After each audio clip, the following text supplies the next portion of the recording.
ఇవాళ మా తోటలో బూడిద గుమ్మడికాయలు తెంపుకుందాం రండి.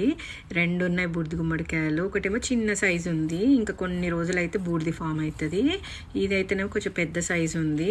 మనకు రెడీ అయిందా లేదా గుమ్మడికాయ ఎట్లా తెలుసుకోవాలి అంటే, మొత్తం కాయ అంతా బూడిద కలర్లో ఫామ్ అయితే అప్పుడు మనం తెంపుకోవచ్చు. అది చాలా ఎక్కువ రోజులు నిల్వ ఉంటుంది. అట్లా కాకుండా కొంచెం బూడిది ఫామ్ అయినప్పుడు కూడా తెంపుకోవచ్చు, బట్ అది మనకు ఎక్కువ రోజులు నిల్వ ఉండదు. గుమ్మడికాయలు ఉండడమే చాలా పెద్దగా ఉంటాయి కదా, సో వాటిని ఇట్లా బూడిది అయినాక తెంపుకుంటే ఎక్కువ రోజులు నిలువ ఉంటుంది. ఇవాళ మాకు పోలాల అమావాస్య అంటే 22nd రోజు స్టార్ట్ అయింది, August 22, 23rd రోజు ఎండ్ అయింది. సో ఒకటి తెంపి దిష్టి దిద్దాము అని చెప్పేసి కట్ చేస్తున్నాను. అండ్ ఇంకొకటేమో జ్యూస్ లేదంటే వడియాలు పెడదాము అని ఆలోచిస్తున్నా. గుమ్మడికాయ జ్యూస్ చాలా హెల్త్ బెనిఫిట్స్ ఉన్నాయి, నెక్స్ట్ టైం వీడియోలో చూపిస్తాను ఎలా చేయాలి ఏంటి అని చెప్పేసి. మాకు ఎవ్రీ ఇయర్ నేనైతేనేమో ఎల్లో కలర్ గుమ్మడికాయ ఉంటుంది కదా, అది పెంచుతాను.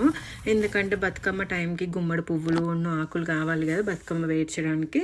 సో దానికోసమని నేను ఎవ్రీ ఇయర్ కంపల్సరీ గుమ్మడికాయ పెంచుతా. బట్ ఈసారేమో ఇంకా ఎలాగో పెంచేది ఏదో పెంచుతున్నా, అదేదో బూడిది గుమ్మడికాయ పెంచితే యూజ్ అవుతుంది కదా అని ఇంక ఇది పెంచిన. ఇది చిన్నదైతేనేమో 2.95 kgs వచ్చింది, పెద్దదైతేనేమో 4.25 kgs వచ్చింది. అంటే ఇది వెయింగ్ మెషిన్ అంత భయం లేదు, సో వెయిట్ అటు ఇటు ఉండొచ్చు, కొంచెము ఎక్కువే ఉంటుందేమో అనుకుంటున్నా వీటితో పోలిస్తే.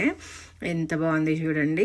నేను కొంచెం ఒకటి చిన్నది తీసుకొని దానికి మంచిగా పసుపు కుంకుమ పెట్టేసి మార్నింగ్ మా హస్బెండ్ సాటర్డే రోజు గుమ్మడికాయ దిష్టి తీసిండు ఇంటికి. అది చూపిస్తాను. ఇట్లా బూడిద గుమ్మడికాయకి బూడిద ఉంటుంది అన్న సంగతి నాకు ఇప్పుడే తెలుసు, చిన్నప్పుడు ఎప్పుడో చూసింటానేమో కానీ ఎప్పుడు ముట్టుకోలేదనుకుంటా. చూడండి, గుమ్మడికాయని కూడా పండించడం చాలా ఈజీ అండ్ చాలా హెల్తీ కూడా. బూడిద గుమ్మడికాయ పండించుకోండి మీరు కూడా. సబ్స్క్రైబ్.